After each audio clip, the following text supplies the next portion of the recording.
Stikes Nasional merupakan perguruan tinggi yang diselenggarakan oleh Yayasan Pendidikan Farmasi Nasional Surakarta yang telah berdiri sejak 10 Maret 2016. Pada awal perkembangannya, Stikes Nasional terdiri dari 5 program studi, yaitu S1 Farmasi, D4 Fisioterapi, D4 Teknologi Laboratorium Medik, D3 Farmasi, dan D3 Analis Kesehatan. Visi Stikes Nasional adalah jadi perguruan tinggi nasionalis yang unggul dalam iptek kesehatan di Asia Tenggara pada tahun 2040. Assalamualaikum warahmatullahi wabarakatuh. Perkenalkan diri, saya Enrico Realdi Wirawan dari Stikes Nasional Prodi RPL D4 Teknologi Laboratorium Medis. Sekarang saya sedang berada di Museum Kebangkitan Nasional Jakarta. Ini ada di ruangan lulusan Stovia 1902 sampai 1926.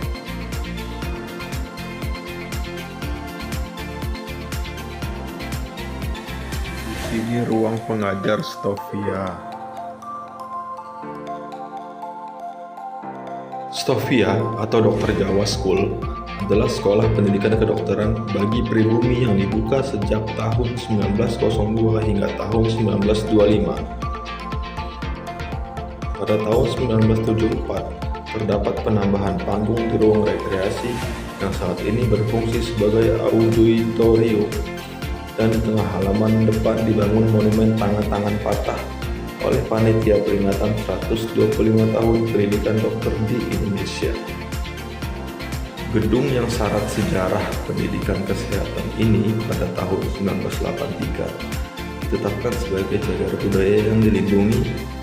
Lalu setahun kemudian gedung tersebut ditetapkan sebagai Museum Kebangkitan Nasional.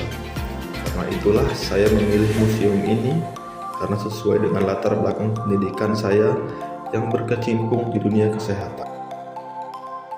Ya Pak, izin bertanya, untuk sejarah museum yang ada di sini itu apa saja, dan peruangan itu tentang apa saja Pak di museum ini? Jadi Museum Kebangkitan itu museum sejarah Mas, yang menarasikan dua hal. Satu, sejarah pendidikan kedokteran di Indonesia, kemudian yang kedua sejarah pergerakan nasional. Dua tema itu diangkat karena sangat relevan dengan konteks gedung ini yang di masa lalu menjadi tempat kawasan dibukanya lah tokoh-tokoh pergerakan. Sehingga kami membangun narasi saat ini bahwa tidak ada museum ini, maka tidak ada Indonesia.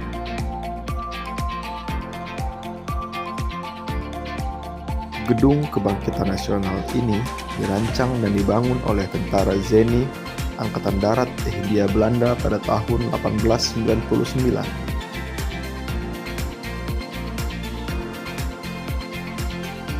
Jadi narasi yang dibangun di 2023, karena seiring bergabungnya Museum Kebangkitan Nasional ke dalam Badan Layanan Umum Museum dan Cagar Budaya, ada perubahan narasi bahwa kami ke depan menjadi platform edukasi kebangsaan. Sehingga nanti ke depannya tatapan materi kami akan mengangkat peristiwa terkait dengan sejarah pendidikan kedokteran dan tokoh yang terkait dengan peristiwa itu. Sehingga cangkupannya kan lebih spesifik bicara tentang sejarah pergerakan nasional. Sehingga nanti akan ada ruang tentang pemanfaatan gedung di masa lalu. Ruang pengajar akan kita hidupkan, kemudian ruang media ajar Stovia juga kita hidupkan. Dan yang sangat monumental bagi bangsa ini adalah ruang memorial Budi Utomo. Karena di ruang itulah di 20 Mei 1908 lahir organisasi pergerakan modern pertama Budi Utomo, yang nanti ditetapkan sebagai Ibu Perhimpunan dan hari kelahirannya ditetapkan sebagai Hari Kebangkitan Nasional. Gedung Stovia juga menjadi saksi terbentuknya organisasi Budi Utomo yang didirikan pada tanggal 20 Mei 1908 oleh Oros Utomo dan kawan-kawannya, karena terinspirasi oleh pemikiran Dr. Wahidin Sudirohusodo untuk membantu anak-anak Jawa bersekolah.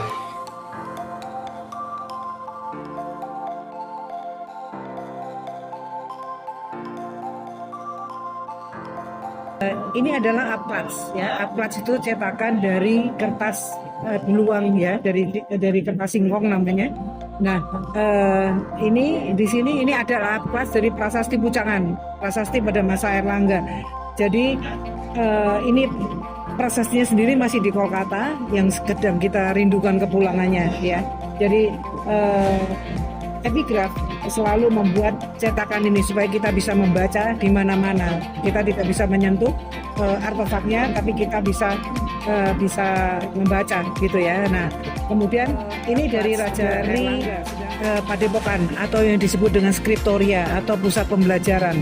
Jadi biasanya isinya adalah